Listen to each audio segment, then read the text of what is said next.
Hello and welcome to today's session entitled Measure Something, Evaluation for Everyone. Before we get started, I'd like to go over a few items so you know how to participate in today's event. When you joined today's webinar, you selected to join either by phone call or computer audio. And if for any reason you would like to change your selection, you can do so by accessing your audio pane in your control panel. You will have the opportunity to submit text questions to today's presenters by typing your questions into the questions pane of the control panel. You may send in your questions at any time, and we will collect these and address them during the Q&A session at the end of today's presentation. And now I'd like to introduce John Feather, CEO of Grantmakers In Aging and moderator for today's webinar. John? Thank you, Tracy. I'm delighted that so many of you have joined us today. We have a great crowd of over 100 participants, and we want to extend a special welcome to our partners at Grantmakers in Health who are collaborating with us on this important topic and bringing it to our listening audience. We also want to thank Empire Health Foundation for their participation today, and as always, we want to thank the John A. Hartford Foundation, whose support allows us to provide these webinars free of charge to our audience. The importance and availability of data has never been higher than today. However, too often, data analysis is viewed as the domain of specialists, limiting opportunities for learning. Although random control trials with outside evaluation remains the gold standard, there are easier ways to get empirical data that is used to improve decision-making depending on the requirements. And we're very pleased today to have with us Mike Yeaton, who is the Chief Strategy Officer for Empire Health Foundation. In the first phase of Mike's career, he led technology teams building and running e-commerce sites, including 5 years as Vice President of Engineering for Walmart.com. He transitioned into the nonprofit sector, where he led the development of a global technology donation platform for TechSoup.org, launched the program in 30 countries, and delivered $300 million in products to 45,000 nonprofits in the space of just 3 years. Mike brings strong experience in program design and multi-stakeholder project leadership. As Tracy mentioned, you will be able to enter your questions, and after Mike's formal presentation, we'll be moving to those. So please, if you go to your control panel, you'll see a question box. You just open that up and you can type those in at any point. So Mike, welcome. We're so pleased to have you with us, and we'll let you take it from here. Thank you, John. Well, thank you, and thanks everyone for joining today. This session idea really grew out of a presentation I gave for some foundations and nonprofits back in March, where John and Maria attended. And John asked afterward if I could deliver this in a webinar format.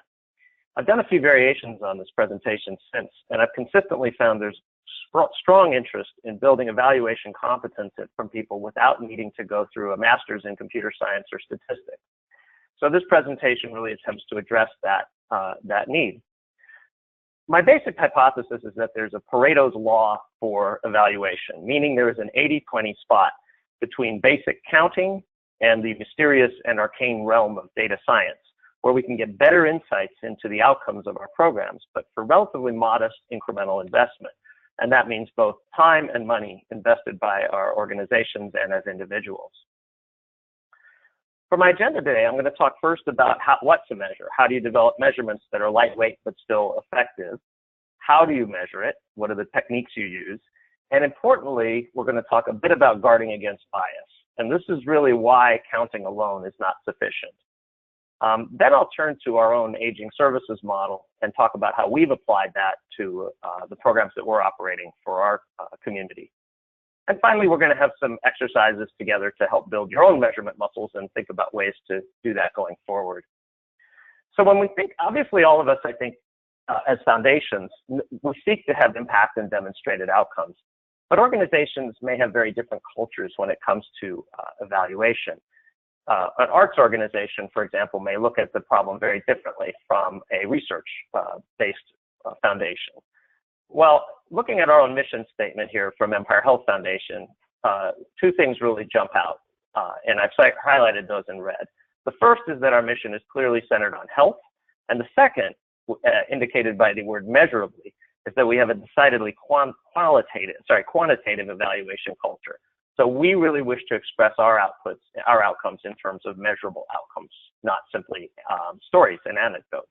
I'm sure that applies to many of you as well. So the next question becomes, what do we mean by healthier and how do we actually measure that? Here I like to look at this as a way to move from our mission to our actual metric. And we need to build a path from that broad mission statement down to a specific measurement device, and one that's going to be practical for us to implement as well. And I like to think of this as kind of a chain of custody in which each link in this chain needs to have a clear and logical connection to each of its neighbors. So in the case of our aging services program, we start with measurably healthier region. We interpret that as improved quality of life for the seniors in our region, about 50,000 in Eastern Washington. And then the measurement device that we're using for many of our programs is patient activation. So what is patient activation? I'm sure some of you are familiar with it, but for those of you who aren't, this is a device, instrument that was developed at the University of Oregon and is now licensed through Insignia in Portland. It's a 10 or 13 question survey instrument, and it's designed to measure an individual's confidence to manage their own health. So questions on this, for example, are, I know what each of my prescribed medications do, or I know how to prevent problems with my health. And based on the results from this survey, they're then grouped into one of four categories based on increasing levels of activation or a sense of control of their own health.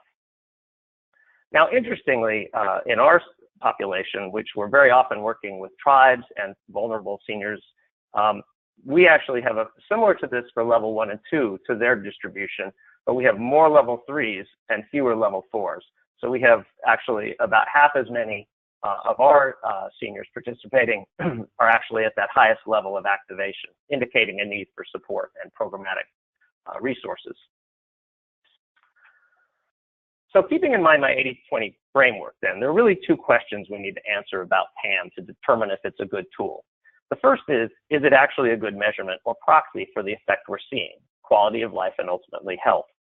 And we think that the evidence is very strong there. There are more than 300 studies showing the relationship between PAM scores, improving PAM scores on the one hand, and improved health outcomes on the other.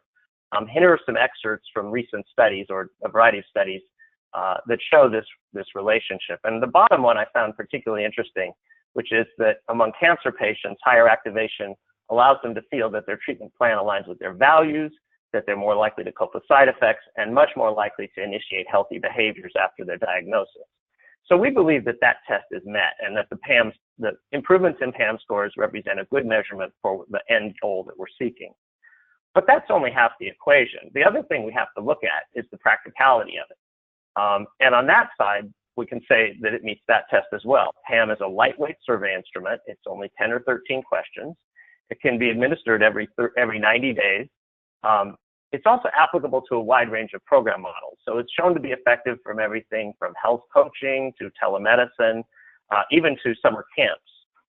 And importantly, it can be performed by a non-clinical staff with very basic training. So it's not something that we have to pay high-priced experts in order to collect. And finally, the license fee is quite modest at under $1 per client. So we think that PAM for us has struck this balance, this 80-20 spot, if you will, of a very highly useful measurement, but one that can be administered and delivered at low overhead. An interesting question that we're thinking about now is whether even simpler instruments such as these single question self-reported health or self-reported well-being may be equally valid, or may be at least valid as well. And so we're actually even exploring whether even some lighter weight measurements could be helpful for us. But as we look at data collection, I think one thing we have to keep in mind is some deeper questions. And I want to tell that a little bit through a piece of art. So ledger art refers to paintings that were made by the Plains Indians in 19th century US and later revived in the 60s and 70s. And the Indians at the time painted on counting ledgers since that was their only source of paper. This example here is actually by George Flett of the Spokane tribe in Eastern Washington, and Spokane tribe is actually one of our grantees for this program. For me, this juxtaposition of the art and the accounting ledger is a great reminder and a great visual way of showing that empirical systems have often been used as tools of oppression on vulnerable populations. So as we think about measurement, it's not just the cost and complexity or the overhead, but there's a cultural history here that we have to respect and acknowledge and be careful with. one way I like to frame this is a quote from Hal Harvey, where he said, reporting must benefit in obvious ways the grant maker, the grantee, or ideally both. And from my point of view, I really even scratch out the ideally. I think that for reporting to be useful in this model I'm talking about, it has to have value for both sides. So we've talked about we've talked about what to measure. Let's talk a little bit about this, how we go about measuring.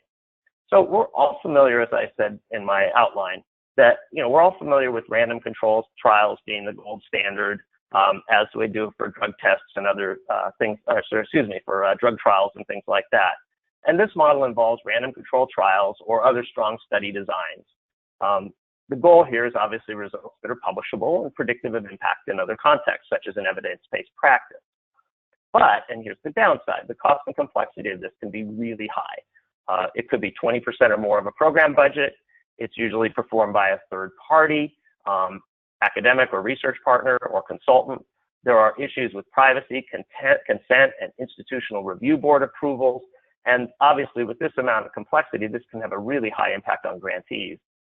I was telling John before we came on, we just recently landed with one of our grantees, we landed $3 million in federal funding, which, but of that grant, the expectation is that $600,000 will go to evaluation. And in talking with our evaluation partner yesterday, he felt that was a very skinny budget and said that he could probably use the whole $3 million for evaluation. So I'm sure all of you would have stories like this, but obviously at this highest level of proof or evidence, the cost and complexity are really high. And so what that got me actually thinking about a little bit is, well, how many of our programs do we actually apply this for? So I did kind of a broad brush survey across our program areas, and I found that we're actually doing only 3 of these kind of outside evaluations today from among about 12 program areas. But I want to just do a quick poll here and just get your own take on this. So how often are you applying this kind of evaluation model with a random control group or another matched group, a third-party evaluator, and statistical analysis results? So if you guys could just respond to the poll now, and Tracy will take care of popping up on your screen. So the answer is A, if it's less than 50%, or B, if it's more than 50%. I'll just give you about 45 seconds to respond here. Wow. So it's trending heavily towards less than, as we wait for a few more votes to come in. So let's see. Yeah, so 86% said less than 50%, and 14% said more than 50%. And I think that's exactly what we saw too, was that we were actually only applying this in a minority of situations. So what do we do when we're not doing random control trials? Well, in practical terms, we start counting things. And the way I look at this is really level 3, which is about program outputs, but without any statistical analysis. So we're just looking at top-line results like clients served, meals delivered, things like that. And we may look at some top-line change in some indices if they're readily available, but we're not doing a lot of analysis. We're not necessarily introducing a lot of new measurement devices. And at best, I think we can say that the results of this are suggestive of impact. But the benefit, of course, is the cost and complexity is low. And in fact, these may be things that our grantees are already collecting. So what I'm positing here is kind of a middle path, this 80-20 spot, where we use proxy measures like PAM that we believe are valid indicators of the end result we're trying to seek. And we apply some basic statistical validation to the results. And if we can apply this approach, I believe you can get results which are strongly suggestive of impact, again, not as the standard of an RCT, but give you much stronger evidence of your impact. And importantly, they guard you against bias. And I'll talk about that a little bit more in a second. And what we've found is by using a common instrument and a standard way of analysis, we can actually allow comparison across programs. And it also provides us a really useful feedback mechanism for our grantees. And compared to a formal evaluation, the cost and complexities are very low. It's more than just counting things, but it's a lot less. It's a lot closer to counting things than it is to formal evaluation. And you can do this through, again, cheap and simple data collection instruments and in-house analysis. And I'll talk a little bit more about that as we go. So now I want to turn a little bit toward the question of bias. And the question is, why is simply counting not enough? And I'm going to go through a couple of examples of bias that we need to be aware of. and then we'll talk a little bit more about how we do it. So the first thing I'm going to do is a little quiz for you guys. So I'm going to present a situation. Given that a drug has proven 80% of the effective 80% of the time over many, many studies. So in 1 million people, very close to 800,000 of them are going to respond positively to that drug. If you take a random sample of 5 patients, what is the probability that exactly 4 of them will respond to that drug? So not 3, not 5, nothing else, just 4 exactly. And your options are here, A, B, C, D, E, 20, 40, 60, 80, or 100%. So go ahead, if we could open that poll up. And I'm not looking for your, I'm not looking for you to do the math on this. I'm really just looking for you to say, what does your gut tell you? Like, what does your intuition tell you about what was the likelihood that we would see exactly 4 of those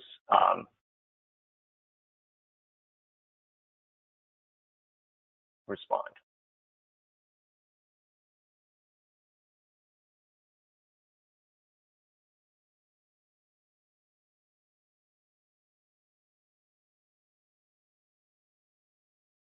Interesting. Okay, so the correct answer on this is 40%. Now I see that about half of you guessed 20%, and about, let's see, I'm having a little trouble interpreting this poll. But in any case, I'm going to leap ahead anyway. The correct answer is 40%. And I will say, in general, people have a tendency to guess higher than that. Although this may be a little different, and I only see 4 responses on my screen. So I'm going to shoot past that question and just talk to the root of this thing. And so why is it that people do this? And to answer this, I'm going to point at a couple of Israeli psychologists named Daniel Kahneman and Amos Tversky, who in the 70s did some really groundbreaking research and essentially founded the field of behavioral economics. And they showed something really important. They showed not only that human beings are not rational or irrational in many circumstances, but we are irrational in consistent and predictable ways. So until they came along, economics still had this model of humans as rational actors. And what they showed is that we are not rational. And they ended up demonstrating this across a wide range of different human attributes, which they called heuristics. So one of the first ways that they identified is that we regard a small sample drawn from a population as highly representative, meaning that we will overvalue the validity of a small sample. And what's most fascinating to me about this story of their research is that, or one of the really interesting things is that they didn't just test this on the general population. They did this research on psychologists, graduate psychologists and professors in their university setting. So they were actually demonstrating this on people who were trained in statistics and yet still tended to overdraw conclusions from a small sample. So that was, to me, is a really powerful piece of data to take in and a powerful understanding of how we don't see things so clearly. And if you want to learn more about that, I highly recommend a great book called The Undoing Project by Michael Lewis, both about this research and about their quite interesting friendship. Another bias that we have to watch out for is called confounding variables. And let's say that you're studying the relationship between birth order and Down syndrome, and you find this small but significant correlation between them. And by saying significant, I'm implying that you've guarded yourself against the small sample problem. You're not just looking at it anecdotally, you're looking at it to make sure that it's valid. And so that looks very impressive or very interesting when you start looking at it. However, if you're just looking at these 2 variables, you might be missing something more important. And when we lay over maternal age onto this relationship, what we see is that maternal age is, first of all, a much better predictor of Down syndrome. But secondly, it actually accounts for the majority of the relationship that we saw between birth order and Down syndrome. So it's a much more powerful predictor, and it was confounding the relationship that we saw between birth order and Down syndrome before. The last bias that I want to talk about is confirmation bias. And I want to tell a little story about this, which some of you may know. In 1891, a man named William Van Osten trained his horse to add numbers by stamping out the answers. Now, teams of scientists came and looked at him and watched the trick and could find no hidden trick or no deception going on. And so for more than 10 years, Mr. Van Osten toured the country showing off his clever horse named Tons. But finally, in 1904, a psychologist performed some experiments and proved that it was not a true effect. He put a screen in front, and Mr. Van Osten was no longer able to demonstrate the trick. And what it turned out was that Mr. Van Osten was actually giving his horse subtle body cues to guide him toward the answer. But what's most fascinating to me about this story is not that it wasn't real, because I think we all assume it wasn't real, but that Mr. Van Osten didn't realize he was doing it. He genuinely believed the horse could add, and was by all accounts heartbroken when he would learn the truth. And to me, this really just shows again that we are, human beings are storytellers, and we cannot help but project our own desires, expectations, and stories onto the world around us. Or as John Kenneth Galbraith put it so well, faced with a choice between changing one's mind and proving there is no need to do so, everyone gets busy with the proof. And I don't think that this makes us bad people, it just makes us people. So now I want to turn to how we do this for the Aging Services Program that Empire Health Foundation runs. And I'm going to jump into some of the numbers that we do and how we kind of apply all of this, this approach that I've been talking about. So here before you, this is our Aging Services dashboard for patient activation across 8 different programs that we run in our region, which I've anonymized here. But they range from tribal health coaches to care coordination to technology, telehealth, and even a new one, medication management run with the pharmacy. So lots of different types of programs running, but all using the same measurement instrument. So as I look across the column, fairly self-explanatory, we have clients that are served by that program. The number of rounds, that represents the highest number of rounds for any client of PAM surveys that have been taken. The total number of surveys, the percent change from the first to the last. I'll come back to that in a second. And then R is showing me the correlation coefficient. So what is the statistical, the mathematical relationship between the round and the PAM score for that program? And then the last column says whether it is significant or not. If it's significant, then we're saying that the probability of that answer, that relationship being random, is under 5%, which is a standard test for statistical validity.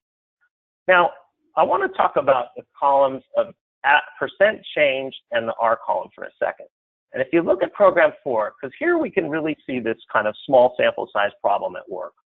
In program 4, the last reported round of PAM scores was actually a 2% decline from the first round. But if I look at all the data, it has actually a positive correlation. Conversely, program 5 showed a 13% increase, but their correlation, which is about the same, was not statistically significant. Meaning that there's a greater than 5% chance that that correlation was due to random error. Now, this guards us against small sample size and confirmation bias, but it does not protect us entirely against confounding variables. But why then is this average size problem exist? It exists because of the data. And if I look at all the number of samples that we collect over round by the different programs, what I can see is they all decline over time. And there's very good reasons for that, because some of these programs are actually designed to end after 3 or 4 rounds. Other programs are adding new clients, so the quantity in column 1 is going up. And of course, some clients will leave the program for one reason or another. Now, if we rely on averages, we're going to be misled by the small sample sizes in that last round of data. But statistical significance will take all that data in, wrap it together, and give us a mathematical, a better view of the relationship across all of our data set. That makes sense? You can't answer, but I will say it. So moving from this, so how do you get to this point where you can kind of build these dashboards yourself that go beyond simple counting and averages and get to some meaningful relationships? I will say this, you don't need a master's in comp sci or statistics to do this level of analysis. The training and tools have never been more available or more affordable. I chose to build mine. I took a 6-month online certificate program in data analysis for under $300 through Coursera. And I now use Python and Pandas, which are free open source tools for deeper analysis. Now, obviously, not everyone in your organizations is going to go this path, but I would bet that in most organizations of any size, there's at least a handful of people with the aptitude and interest to explore this. And I'm saying we can do it now more cheaply and more easily than ever before. So the last thing I want to do, another interactive exercise with you guys, which is about playing with data. And to do this, we're going to use a tool developed by Rahul Bhargava and Catherine DiGnazio from MIT and Emerson College, respectively, and they came up with a tool called WTF-CSV. I will leave the meaning of that acronym to you. But it's really a tool designed to encourage people to play with their data more and to find new relationships and new ideas in it. So what I'd like y'all to do is go to the link that's shown on the screen. And once you're there, the default is Titanic passengers. If you click on that and then click on Analyze. And so what you're going to see is this is a data set of about 800, I think it's about 800 records representing the passengers on the Titanic. And it gives you various types of information about them in the form of charts. And I'm actually going to show these on the screen too, in case any of you are having trouble accessing it. So here we can see, for example, the number that survived, 0 meaning no, 1 meaning yes, the passenger class that they were in, a tag cloud of names, the gender, the age of the passengers. We can look further a little bit and see other variables like the ticket costs that they paid, what port of embarkation they came from, etc. So I just want you guys to look at this for a little bit, and let's throw this open to questions. And the questions really are this. If you were looking at this, what is the most interesting question you'd like to ask given what you've seen here? Are there new insights or new relationships in the data that would be worthy of exploration as you think about this? And we're opening the floor for questions on this now.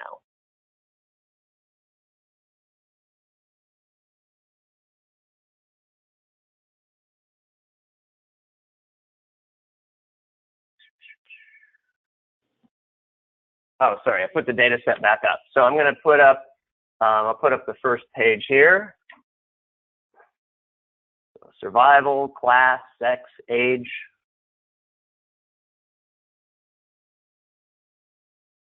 Were you more likely to survive if you were wealthy? That is an excellent question.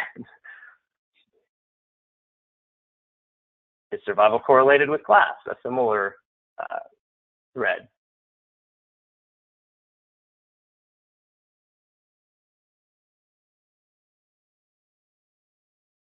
Did survival vary by gender, right? So we see male and female here, and we see survival, but we might want to do another analysis where we look at what was the relationship there. Is survival correlated with age?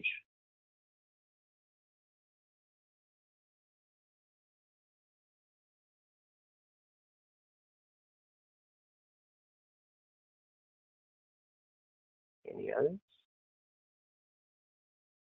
Well, this is a fun tool, and I will tell you I've done it with some of my own CSVs that we've gotten, and you do see some interesting things. For example, one thing I wasn't really looking at was the correlation between scores and coaches of our health coaching programs.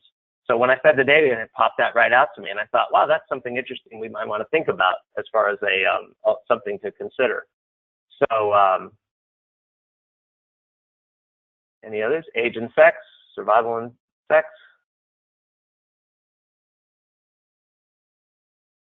Okay.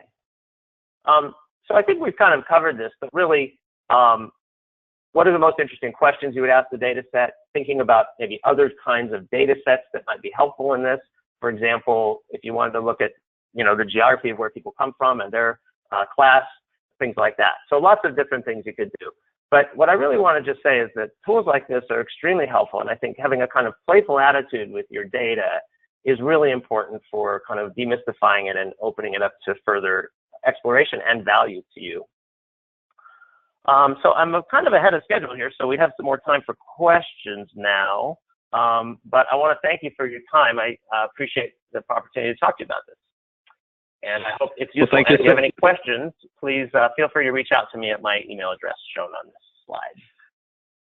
Well, thanks so much, Mike. And as you said, we are now to the point of doing questions and answers, and many of you have typed in other responses to the question board, so please do that, and I will be reading them to Mike. But let me start off with, could you talk a little bit more about the specific programs that you had mentioned, like Python Pandas, and a little bit more about what they do and where to find the references to those? Right. Well, Python is a programming language which is quite popular now. And Pandas is a set of libraries that you can use for statistical analysis and visualization. And, I will say, I don't think that I would have necessarily learned that on my own, but I really felt that I had to take a bit of coursework in order to get some competence. So I took this course, Coursera 6-month program, and in it, they basically teach you how to use Pandas and Python to do this kind of analysis. And I found it incredibly enlightening to me, not just for my own practice, but just for understanding of how evaluation works and what are the considerations. So for me, these are really, this is a really powerful tool. And again, I'm not suggesting everyone in every organization is going to go this path, but what I do want to say is it's extremely easy to build your skills and very cheap and quite convenient to do this kind of self-education. And again, once you do it, the tools are all free. So quite powerful there. Yeah. So a related question to that, what's been your personal experience, if you're free to talk about that, with the way in which grantees and or people within your organization have accepted this increased analysis ability from you and others? I think behind that is probably the sense of there's some people that have a vested interest in keeping statistical stuff a mystical science only known to the priesthood. And have you run into any of those kinds of issues as you've done this kind of work? So I would say in our case, it's been more a matter of persuading people from the other end that simple counting is not enough. So I would say that the academics I've talked to about it have all been very supportive of the idea of having a little more rigor about how we count things and how we report outcomes. But I will say, like, I had quite an epiphany moment with one of my associates when I was going through the aging dashboard, and at a certain point she just finally looked at me and said, "So I guess we maybe shouldn't even be reporting average. Is that right?" And I was like, well, it's a logical thing to ask, right? Because if what you're reporting is numbers that really don't have any kind of that don't have any validity behind them, if they really could be subject to all kinds of bias and effects, then I think we have to be very careful with that, and I think we have to be a little more careful in our claims. So I would say in general, people have been pretty receptive, but it's a journey from either end, I think. So a question about how you decided to use PAM as your instrument. What were there others that were available to you that you chose not to, and why? Was this one? Is something that you looked to find that had these characteristics, or were you looking at this measure already and decided that this was the one that worked best for you? We looked at a few of them, but I would be honest that once we found PAM, what really sold us on it was the body of research showing the relationship between PAM scores and health outcomes. Nothing else that we considered at that time, and this is going back 3 or 4 years ago when we first started sort of charting the course for this portfolio, maybe nothing else really had the same, that we found had that nice balance between the kind of demonstrated relationship to the outcomes we sought as well as being lightweight. So I do think one interesting question right now for me is, and one of our colleagues actually raised this, is about self-reported health and self-reported well-being, and whether, because there's now evidence that even a single question like that, how do you feel, can have a valid relationship with health outcomes and resource utilization of the hospital system and so forth. So I don't think this is by any means the only tool to use, but really I think, again, just like I'm saying, you can use lighter, you don't need to go for formal evaluation every time to get meaningful results. Similarly, I think you can pick lighter weight tools that, even if they're only 80% pointing you at the truth, that's still a lot better than nothing. I think this is probably a key question. How do you infuse the results into grant making in your foundation? How do you make sure that the reports don't just go into a folder, but are active documents for people to utilize? And I think if I can add a little bit, that you talk about dashboards, and people talk about dashboards as if everybody's going to look at them every month. which happens for about the first 3 months maybe, and then they kind of just become part of the wallpaper in the background.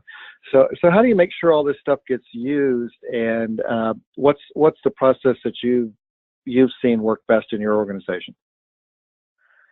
So I think that's a really interesting question. I'll say a couple of things about it.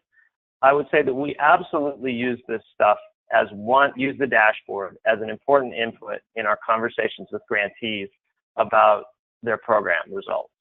And in fact, if I look at the ones on my dashboard, which I can hop back to for a second, programs 5 and 6, I believe, and now they're anonymized, so I can't quite remember, but a couple of these have actually ended. And they ended in no small part because they actually were not producing demonstrable results in improvements in activation for their clients. Now, I realize that may be fraught with some difficulty for relationships management with grantees, but I think ultimately, if we're committing ourselves to be a results-oriented foundation, then we can't ignore negative results. It doesn't mean that this partner is deeply flawed. It just simply means that particular program model that was developed and implemented in that particular way and context did not produce the results we were seeking. And I think we have to be wise stewards of our endowments and other resources and watch that. Now, it doesn't mean we're not issuing warning letters or anything like that, but it's a dialogue with the grantees that uses this data as an important input. That would be my answer. The next one was, I really appreciate the comments you made about bias and strongly agree that using validated tools are a great way to eliminate some kinds of bias. I think it's worth reiterating the point that you made is that using appropriate statistical methods is another way of eliminating some bias. If you have patients that dropped out of the program, you may observe improvement to the PAM score simply because the people that dropped out weren't using it. We're doing the least activation. It's really important to have a sample size at the baseline and follow up. So talk a little bit about that. So, I mean, and you mentioned this already, that as the programs evolve and develop, sometimes you have a sense that, one or two or others are not going well, and you have a sense maybe of why, or maybe you don't. So what do you as a program officer do to try to help that program turn it around, or do you just say, well, gosh, you've got such a period of time to get it together, and if not, we're going to have to move on to somebody else? So I think that's such an individual question for each foundation about how they kind of manage relationship with grantees. But obviously, we have to be really careful with the kind of influence we can wield. I mean, I would say that, if I look at some of these programs that didn't do so well, 2 of these programs were actually operated by the same partner. And frankly, I think they just had a structural organizational problem, which is that they weren't able to kind of deliver on the program in the way that they intended. But I would say we would generally give we would let out a lot of rope before we would cancel a program. We're not here to just say, well, you failed your last, 3 months or whatever, so it's over. I guess the other thing from my point of view is if you're sharing the data with them regularly, I think, and this really happened actually in the case of this grantee, they sort of understood too that this program wasn't performing well. And with them, we actually explored some other ideas for other kinds of interventions. But as I said, I think there was kind of a structural problem at that grantee where that person that we were working with, although at a ostensibly senior level, was frankly not able to influence the people that were necessary in order to make it successful. So at that point, that relationship has kind of gone on quiet, but it's not by any means, there's no animosity or anything. I think it was based on a mutual understanding of the challenges. And to me, that's the beauty of this kind of data. It takes it out of a judgmental conversation and makes it an empirical one, right? It's not an interpretive thing. It's saying, no, here's what the data says. So, what do you think? And are there things we can do, adjustments we can make? I should mention also, we're actually going to have a grantee convening in November with about, I think, all the grantees here. And we're going to actually share this data, again, in a very careful way, but it's important to be transparent about it. And I think they're no less entitled to see performance data from their programs than we are, right? Yeah, and you know, if all of us have been on the other side of the fence too, and you sort of like take a deep breath and think, well, God, I sure hope we come up good on the list. I mean, because people do see these things related to funding decisions, and you know, with funding so difficult, sometimes wonder if this is being used as a reason for them not to be funded in the future. But you know, I think that's issues of trust and so forth that you work with your grantees all the time on. Another question about one other thing, John. Sorry, just one last thing I want to follow up on. One column I didn't show in here, but we also look at the data collection rate by the grantee, because that's another really strong indicator of their buy-in on the program and their commitment, and whether they've actually kind of putting their own organizational weight behind it too. So I didn't show that here because I wanted to keep it simpler, but that's another important variable and tends to track with results pretty well. Yeah. Mm-hmm. Another question, what other measurements are you using in addition to the patient activation one on the programs you're doing working with American Indians? So we are trying to get their ER data, emergency room utilization data, things like that. We're trying to get some of these other indicators from them, but even though it's not a large organization, there are some challenges getting that data out. When we partnered with hospital systems or others, they're much more able to give us additional data. So, for example, one of these programs here, the top one I think, was a diabetes management intervention. And in that one, we were actually able to show not just the PAM score improvement, but actually the change in the blood sugar of the participant. So that's great when we can get that level of data. One of the things that we're actually thinking about in the tribal programs now is I'm really intrigued by some of the models where they collect more. We may actually implement, or a partner may implement a model where when they come to the community center, they may take their vitals as part of the visit in conjunction with health coaching and PAM scores. So we may actually look at some ways to actually gather more clinical data alongside the PAM score.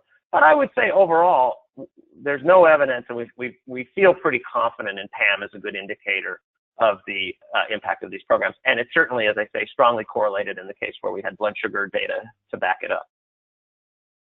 Okay.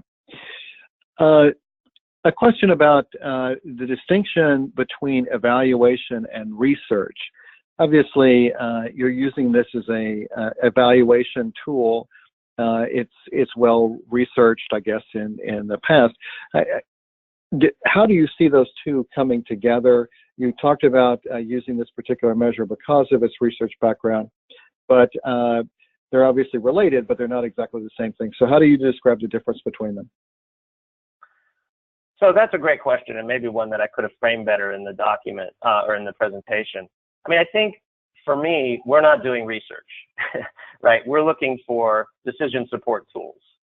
And that is a fundamental difference that I would say, right? Because when you get into the realm of research and you want to publish results and you want to declare victory, you know, you're going to have a much higher standard than just, we had an observational study with no control group and we ran it on 7 different programs, right?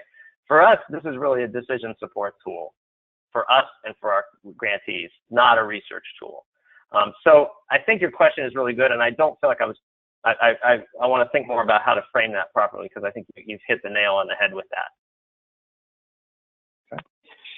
Okay. So I guess let me see, the next question here is to look at how do you see this evolving in the next, let's see, 3 to 5 years in your program? Are you going to do more of this? Are you going to do it deeper? Do you see this as remaining sort of the level at which you're going to be working at this? How do you see that evolving over time?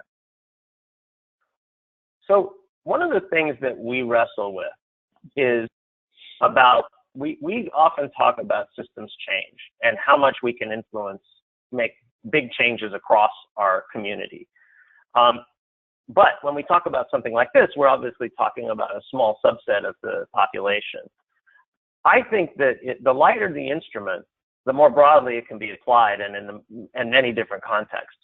So I guess I would say I kind of view it two ways. One is I think I'm very intrigued, as I say, by some of these single question indices, and whether we might be able to get those implemented on a much broader scale to get more data about well-being across the population of seniors. We have 50,000 seniors, I think I mentioned, in our region.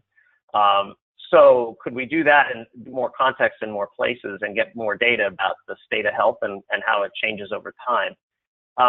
But also, I think we have to look at formal evaluation at times. I mean, I was, again, I talked about this issue. There's another program I'm involved with for foster care avoidance, and with that $3 million in federal funding, we're going to do a full-blown evaluation study to actually see if we are reducing foster care placements and subsequent maltreatment in that program.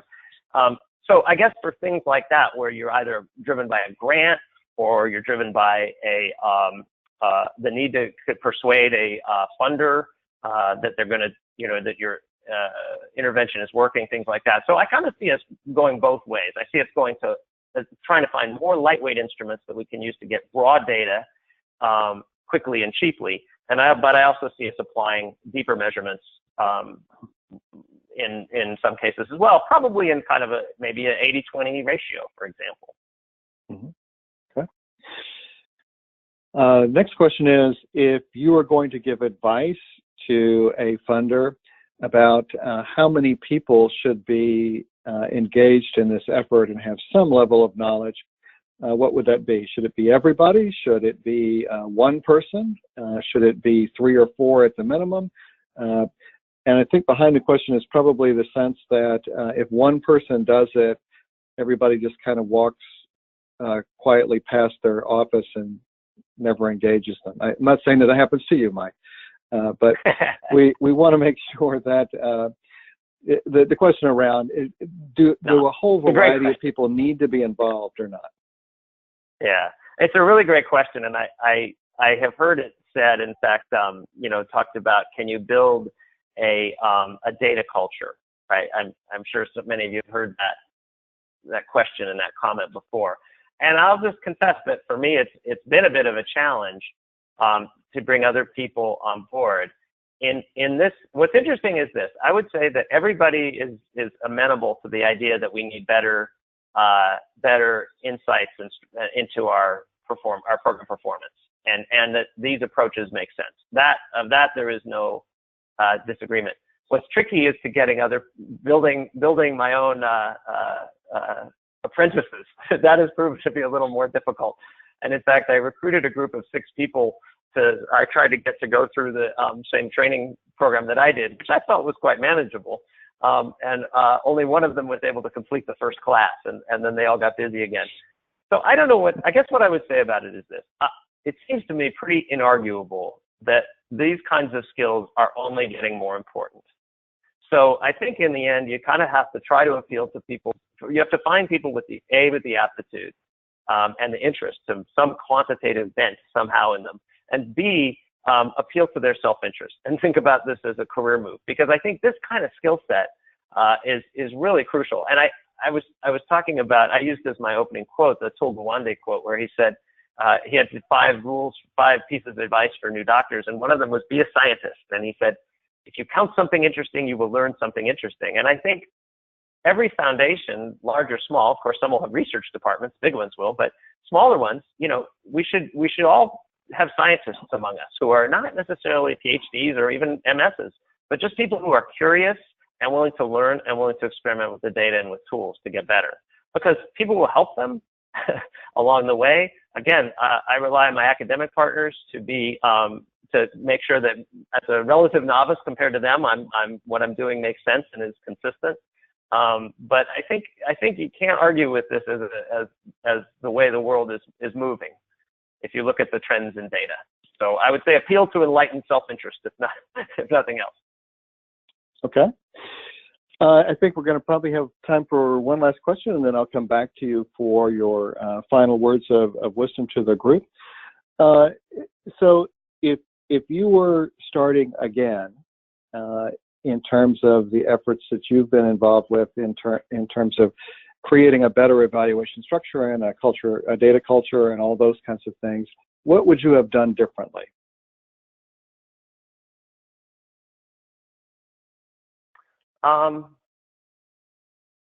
I think that, and to some extent we're in this process now, I think that what I would do is try to make sure that every program that we're doing, that we understand the outcome measurement or system that we're using, the way that we're choosing to measure outcomes, and try to ensure that there's a consistent framework.